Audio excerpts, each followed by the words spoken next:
We are African, and we happen to be in America. We're not American. We are people who formerly were Africans who were kidnapped and brought to America.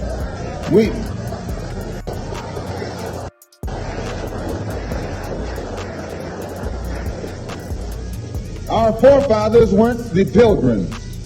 We didn't land on Plymouth Rock. The rock was landed on us.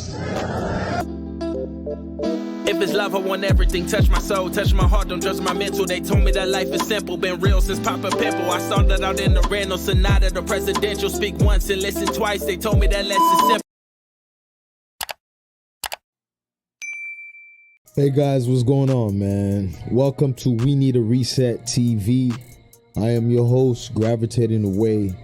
I found this video on Twitter, man, and I really don't want to go back to doing these type of reactions because I know the emotional strain it can cause to some people who aren't emotionally disciplined, right? And I try to stay away from these type of topics, but the guy just had so many things wrong in his video, man. Jesus Christ. And I'm somebody with an island background, you know? My parents come from the islands, multiple that is, primarily Haiti. And my dad's father from Cuba, he's Afro-Cuban. But moving forward, as a black man here, born and raised in America, I think a lot of black folks in the diaspora who are online misconstrue what they spew out here on either side of the aisle. They misconstrue what they do online with reality. This ain't the 80s. This ain't the 90s. This ain't even the early 2000s, man. It's a new day. And y'all rhetoric is getting old. I said all that. It's only right I owe y'all to understand what I was talking about. So definitely without further ado, let's drop this video, man. Come out of black American folks' business. I mean, seriously, I mean this. Like, I stand on it. I'm gonna keep standing on it. I think that Jamaican blacks, Haitian blacks, Caribbean blacks, I think we need to stop celebrating their holidays because we have our own holidays like Labor Day Parade. I think we need to stop dating their women. I think we need to stop buying from their stores, you know, stop spending our money on their stuff and spend money on us. I think Caribbean blacks, we need to hold ourselves accountable here in America and create industry and businesses and, you know, things that's going to benefit Jamaican blacks and Jamaican blacks exclusively. You know, instead of trying to, as FBA or Black Americans say, us cosplaying them, even though they cosplay us too, right? You know, there's plenty of Black Americans that will put on fake dreadlocks and mock our accents and call us banana boats and coconut music, right? Which are very racial slurs or terms toward Jamaican blacks, right? Jamaican blacks like to say how, you know, Caribbean blacks, we call them macatas, and we say they have no culture. Meanwhile, they'll make fun of our culture. You know, they can call us jerk chicken niggas, oxtail eating niggas, foreign blacks. We are not really black. We what they say? We exotic black. We're not really black. All kind of shit, right? So I think Caribbean blacks, because we were never really accepted into Black American culture since the, I think, 70s, 60s, 80s, and 90s. I think we should have never tried to integrate with them because we were not accepted. In general, as a collective group, Black Americans never accepted Jamaican blacks like that. So, you know, I think the biggest mistake we made on our part was, and the biggest mistake happened was during the 90s, because during the 90s was this whole pro-black, we all the same thing and this and the third. But, you know, even with that, right, they still didn't like us. So, you know, I think with Caribbean blacks, I think it's time we truly separated from Black Americans and stand on our own. As I said, man, things like this is a tough watch for me because he was inaccurate about most of what he said. Was there some things he was saying that was true? Yes, but truth is beautiful, right? There's things, truth, that he's saying that a Black American can say as well. So even when I can see the differences on both sides, I value the similarities. But just like I said, I remember in the 90s when little Haitian kids and other Black immigrant kids was getting bullied, I also understood the element from the perspective of a Black American that probably felt, especially when they got older, that they were outcasts from the black immigrant group. For instance, I'm gonna let this African woman spill the beans on what goes on in these black immigrant households, especially in the Caribbean and Africans, about not all, but some of, the elders' views on black Americans. Thank God my mama and dad was not like that shit, because I see it every day, but everybody pretends from both sides that this shit don't happen. It's a division that white man implanted in y'all brains, no matter where you come from this planet Earth. Check this woman out real quick. A lot of Nigerians that travel abroad got this talk from their family, where they will sit you down and tell you, you're going there. Don't go and talk to those black Americans. You just go and get pregnant. You get into drugs. You start become the gang banging. They give you that talk. That just go to the white community, find a nice place. They just go and be decent. Stay with the white people. They give you that talk. So when you enter America, you already have a perception of African Americans. You judge them. And of course, they can see that judgment in your behavior towards them. And they see how you are almost like yes master to the Igbos. They see, they're not blind. See, the woman kept it real. She kept it real. It doesn't mean that's what she agrees with. She's willing to acknowledge the bullshit that was placed at our feet very young. It doesn't matter if I can say I didn't grow up that way. That wasn't preached to me.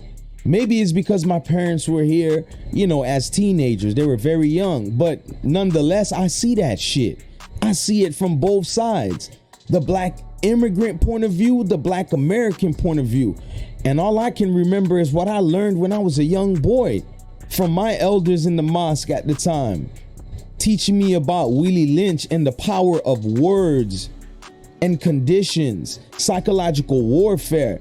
You guys are in a war by yourselves, man. I promise you. We got to get this out of the way. First things first. Several years ago, there's a man named Tariq Nasheed, and I've been a Tariq Nasheed advocate for 20 years, honestly, for like 20 years now. I've basically seen Tariq Nasheed latch on to many different business endeavors, but the ones on the internet, his social advocacy he claims he has, his ground roots movements, whether it's a Maroon Us, I remember when he was somewhat of a Pan-Africanist. I remember him even from the Black conscious community, even though he had his own riffs with that segment on YouTube. But the point is, Tariq is a great businessman. So a couple years back, he started a movement, and yes, he started it. You can't argue with me about this. He started a movement called FBA, Foundational Black Americans. And I will be the first one to say that I used to make videos about it because I could see the divisive nature that seed can implant. Yes, the aim, as beautiful as it is, because there should be nothing wrong with Black Americans, coming together and respecting their culture. Yes, Black Americans do have a culture. I can't believe people love to say that they don't. They do. It's utilized throughout the world in different areas. Fashion, music. We can keep going on and on. You don't have to agree with me, y'all. But the problem is when you have someone like a Tariq, he realized this is a moneymaker because he knows how to feed into people's bitterness, into people's, people who are quelling amongst one another, people that need something to blame. And it's usually people that look like yourselves. What do I mean by that? Well, in this diaspora, right, you got Black folks all over the world. I've never seen their aggression towards one another like towards one another, right? Like they won't have the same energy for a European, an Asian, even a Hispanic. But whether you're a Jamaican, Haitian, Black Cuban, Black Brazilian, Black American, it does not matter. It seems that there's always a rift, always a division that fuels you to come out here on the internet and spew your bullshit. There was informal slavery here. The only reason they made it a technicality to make slavery illegal in California, they didn't want the white wealthy slave owners back east coming here getting all the prime real estate. They had slavery out here. Our foundation of white American brothers and sisters and our ancestors were out here working enslaved. San Bernardino, California was a slave colony. There were slave colonies here around the Bay Area. We couldn't get out of slavery because they made it illegal for black people to testify against white people. That's how they tricked us up into slavery here. If you listened clearly to what Tariq just said, it was very powerful and very telling. I don't think y'all heard me. It was very powerful and very telling. I have a couple of corrections to make on Tariq. I ain't a scholar. I'm just being honest. The matter of reparations, and I have to use this sidebar from what this Jamaican dude was talking about because it's important. If you are a descendant of chattel slavery here in America, it's only right that reparations goes to that group of people. Even though I was born and raised here and second generation American citizen by way of parents coming from Haiti, I can't say that I have a claim to that reparation. Technically, my fight would be the French that colonized Haiti and all you other blacks in the diaspora, so on and so on, whatever respective European conqueror that colonized your country. So Tariq is not wrong about his rhetoric on reparation that I find to be very true. You should be a direct descendant of chattel slavery right here in the US. I mean, nowadays, everything is so convoluted. You don't know who's mixed with what. Your parent came from here, there, and this is why none of this mattered to me in terms of who you date, who you marry. I'm just saying facts are facts. If you are a descendant of chattel slavery here in the US, that group solely should be the ones, if ever the US government was to issue out reparations, that group should be getting it solely. But you notice that Tariq said every other group was compensated, and he corrected it rightfully so. He said white groups. But the blunt of so-called attacks or seemingly issues from a lot of FBA members, whatever you want to call it, people that, you know, deviate or gravitate towards that calling, the Tariq Nasheed-led FBA movement, a lot of them go after black immigrants. And black immigrants was never compensated for coming here. I don't know why people think that. It's the dumbest shit in the world. You know, some may do this, do that to make it through. I'm not trying to go into that. But when I say that, I'm saying some, you know, by way of education, by way of thugging it out, putting a whole bunch of people in the house until everybody get their own, whatever. But nobody's compensated. So my thing always has been, when you see a white immigrant, 9 times out of 10, they've been compensated. And I'm really a firm believer, if Tariq wants to have something he started, and then everyone is telling me it's not a group, it's not a movement, it's a, you know, a nationalistic terminology saying FBA, I say cool. Ain't no shade, ain't no hate. I think fighting against something like that, and again, I'm honest as hell. A couple years back, I started thinking, you know, because I took it so emotional, I was looking in the prism of divisiveness, and I thought this was not good for our community.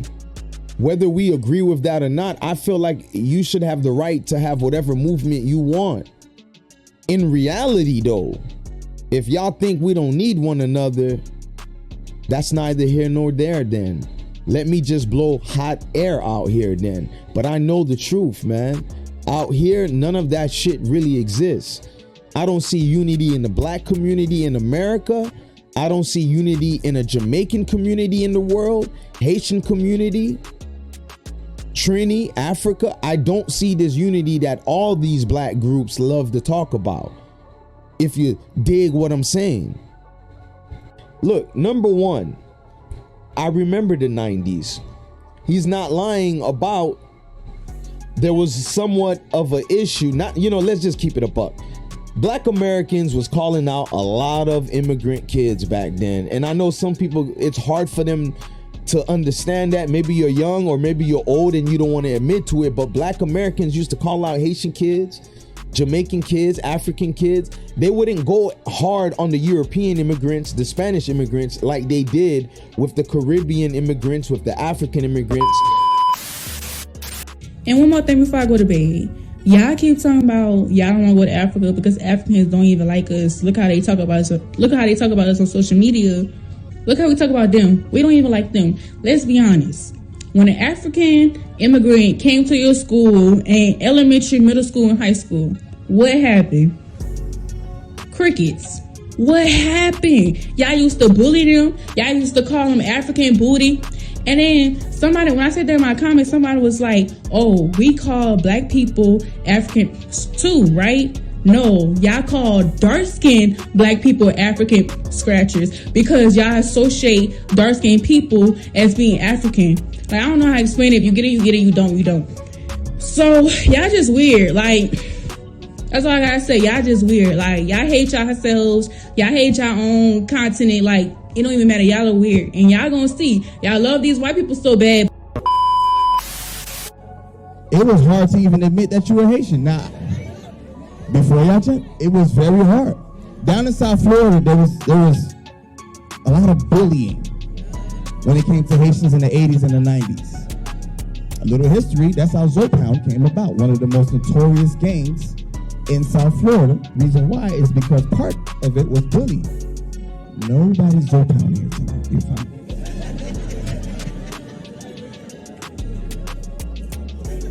It was to the point that we used to deny being Haitian because they used to jump us. In South Florida, there was a thing called Haitian Day and Cracker Day. Haitian Day, they would beat up on the Haitian kids. Then Cracker Day, they would just, in predominantly Black schools, they would beat up on the white kids.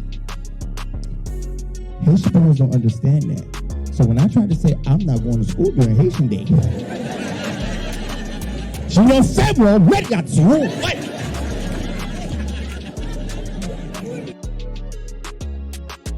But as I got older, I understand the Black mind. And when I say the Black mind, I'm talking about all Blacks around the world. We're each other's easiest targets. I don't know why. I would like to think I have an idea because, you know, I try to really be accurate on my history, very knowledgeable about it, and even the psychological components that goes into it, right? But I can't understand the level that we do it in, where we're one another's easiest target. So we're gonna make fun of each other the hardest, talk about each other's back, talk about one another behind each other's backs the hardest. That's what you're witnessing. But more detrimental is the noise on the internet. This guy here said Jamaicans and Caribbeans and Haitians should unite. I don't know if my Black American brothers and sisters understand this, but there's a big division in the Black immigrant community in of itself. There's a heavy colorist system, just like there is in the Black American community. I think the Caribbean community has a bigger colorist system, honestly, in place. There's a nationality rift within the Caribbean. Jamaicans, not all, but a good amount of them don't fuck with Haitians. Dominicans don't fuck with Haitians, and I'm talking about the dark Dominicans who are lost in their minds because they'll be the first to tell you they ain't Black. It appears to me that Jamaicans don't necessarily say I'm Black or I'm this or I'm that. They will first and foremost say I am Jamaican. Why is that? Explain that to me. Jamaicans will readily say I am a Jamaican, but hesitate to say I am Black or identify with any of the movements globally. But that when it's time, whenever something happens that is a racial incident, the Jamaicans can identify with it, but it's not the same thing as living every day with a consciousness of Blackness. So, given all of that, and the fact that Jamaicans may not even right off the bat say, I am Black, but it's innately understood, why is it then that Jamaicans get upset when someone like Donald Trump says Kamala Harris turned Black? At the heart of that is a certain kind of white privilege that ought to be named for. I'm not gonna hold you. Like, there's a solidarity in that. I mean, it just comes from the fact that they know where home explicitly is. Yeah, we don't. But that comes back to the Caribbean thing, because Jamaicans like are considered like, and you tell me if I'm wrong, but like if you go, this guy's Nigerian, he's Igbo, this guy's Ugandan, this guy's what else? I don't know, Kenyan, whatever. This guy's Jamaican, this guy's Trini. Like, those are two slave colonies. I get what you're saying. That's the same thing as America. Yeah, they got, as they said, they black people got to Jamaica the same time we did in America. Yes. But that's considered like a valid identity. It's not. It's like 200 years old. Yeah. I hear it. I've never been more aware of my blackness until coming to America. Every little box I'm checking black hour. It's like it's never been that big a deal. Yes, all the time. Like somebody would come up and say, "Oh my goodness, your hair is like that," and I say, "Oh, thank you so much." And then somebody would be like, "Yo, that was a compliment." I was like, "Oh." My formative years are in Jamaica, so that's how it frames how I see the world. And as a Jamaican, I do understand that my lack of sensitivity sometimes comes across as ignorance, but it's just, I've had the privilege of not having to think about the white man every day. It's a joke when I see y'all come here with this rhetoric, and there's so much issues going on in the household meaning in the entire diaspora. If you're online and you want to talk your shit about being a Jamaican, do what you got to do. You want to talk your shit about being a Haitian, do what you got to do. You want to talk your shit about being a Black American, do what you got to do. But in the real world, people actually know how to deal with one another. It doesn't matter what you think, we think internally. What is displayed outwardly? Respect. You can't tell me the majority of your time outside of your home, you watch a lot of BS going on between Caribbeans and Black Americans and Africans. You don't see that shit. So a lot of y'all come online, and I get it. This dude right here always will be the easiest target to fall for the bait. And not because he's Jamaican, because you're an internet user. I'm an internet user. Hell, everybody is, right? But some of us understand how to discern more wisely, not to be so beat up and bent out of shape about idiots words out there that are living in their own war, W-A-R. They really think they got to fight for the power, right? Fight for the power to be racist as fuck towards someone that looks like you. I'm not saying someone that looks like you is the same, but I find it funny. Most of you motherfuckers out here, whether you a Black American, Haitian, Jamaican, African, y'all only got energy for each other. Let them blue and whites cut on. Y'all niggas get silent, bruh. I want you guys to read this post by this commenter named Big Gun on Twitter. And I found this somewhat refreshing, whether y'all agree with it or not, but I know why I'm about to say it. He says, Black immigrants that moved here before the civil rights movement knew how to assimilate into Black American culture. They respected and kept it moving forward. Something after that where Black immigrants only started to worry about themselves and how they benefit off our foundation. Now, does he sound entitled? Yes. Is he a little misinformed? Yes. But at the core of what he was saying, I would argue that not just Black immigrants, but Black Americans as a whole in these United States, they were more unified. Before civil rights, I mean, Jesus Christ, so many great leaders came from this era that I revered personally, man. None other than Malcolm X for me personally. And I encourage every young Black brother and sister to read the autobiography of Malcolm X. Yes, Alex Haley wrote it, but through the words of Malcolm X. That book is so impactful, man. Let me tell you, my grandfather told me to read that book. You know, he used to have all these scholars that he would read upon, and I thank God he gave it to me. But he did tell me, you know, working here in the US in the 50s and 60s, he said it was hard to find a separation of the idea of Black when you look at your fellow brother, your fellow sister. The idea and notion of any homeland didn't mean anything because we revered the diaspora as one.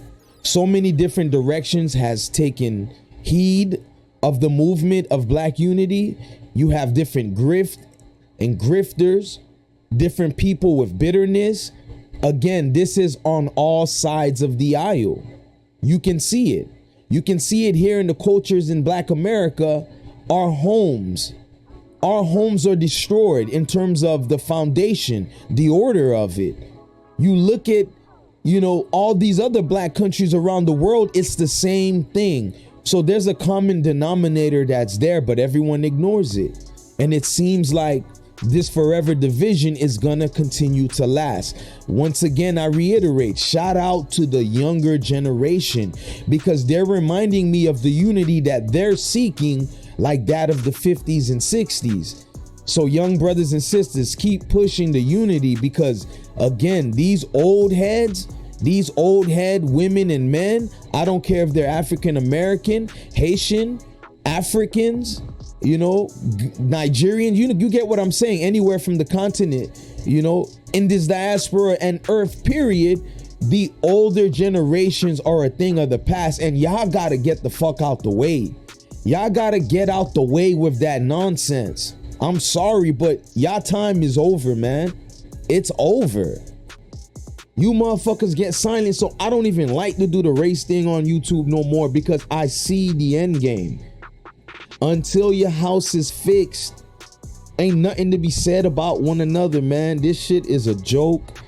I hope nobody was offended, but I'm just being real, man. Focus on your families, folks. Focus on your lives. Stay out of people's business. Like, I don't gotta bother people in the FBA. If some people want to die on that hill, it is what it is. Just like this brother over here, we need to unite, and Jamaicans for the Jamaicans and the Haitians for the Haitians. But you here in America, I think if we don't accept the umbrella that we're all under, y'all love to say we not a monolith, but shit, we all act the same, whether you from this part of the world or that. It's like, damn, I don't know if it's a curse or what, but since we're under the umbrella of these United States, you would think at least as a group we would come together, but nah. But in real life, y'all, this internet does not apply, I promise you. I see a lot of brothers and sisters getting along with one another.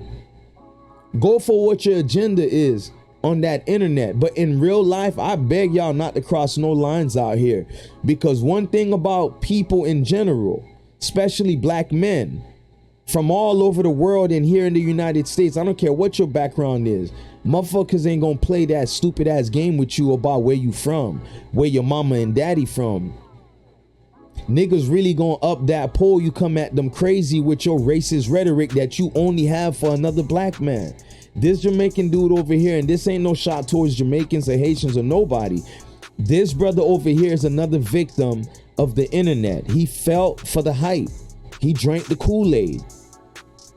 I grew from a lot of stuff I went through in the 90s for having, a background of being Haitian.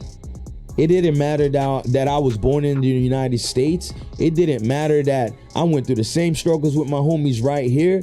You just had some motherfuckers that wanted to be ignorant. It's a learned behavior. I'm sure they seen it at home or wherever, and they brought it to school. They brought it to the playground. But as we all was getting older with one another, a lot of us just was locked in like that.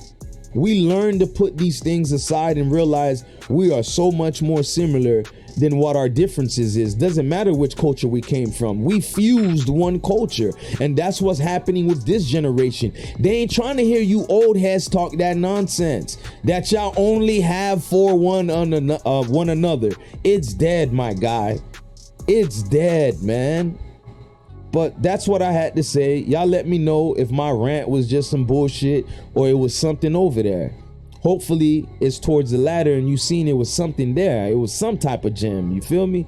But gravitating away on We Need a Reset TV, and my black people all over this diaspora, the United States, everywhere, man, y'all fucking minds need a reset. The internet ain't the real world, man. Just like some of y'all will talk tough on the internet, you won't do that in real life. I'm out, y'all.